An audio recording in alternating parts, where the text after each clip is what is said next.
orang Sunggal. Kalau udah tahu kurirnya aku Skribo, tak apa-apa kalian itu nih Royko sebiji tuh.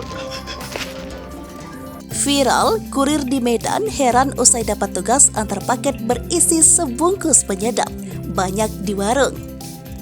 Dapat tugas mengirimkan paket, seorang kurir di Medan dibuat kesal usai mengetahui isi dari barang tersebut.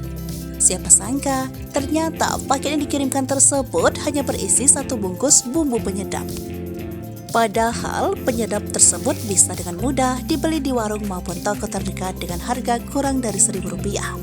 Curhatan kurir tersebut viral di TikTok usai diunggah melalui akun pribadinya pada Kamis 12 Oktober 2023. Dalam unggahan, pria yang sehari-hari bekerja sebagai kurir itu menunjukkan sebuah plastik bening berisi barang-barang yang hendak dikirimkan.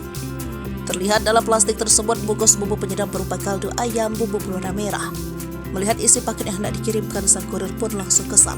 "Mama siapa lagi ini?" pesan Royko. "Kalian kenapa sih orang Asam Kumbang?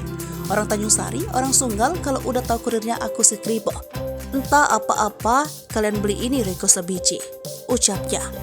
Padahal bumbu kaldu bubuk yang dikirimkan melalui kurir paket tersebut bisa dibeli dengan mudah di warung terdekat. Kurir tersebut menyayangkan jumlah kaldu yang dikirimkan hanya sebungkus saja. Meski kesal, bumbu tersebut akhirnya tetap dikirimkan kepada sang pemilik.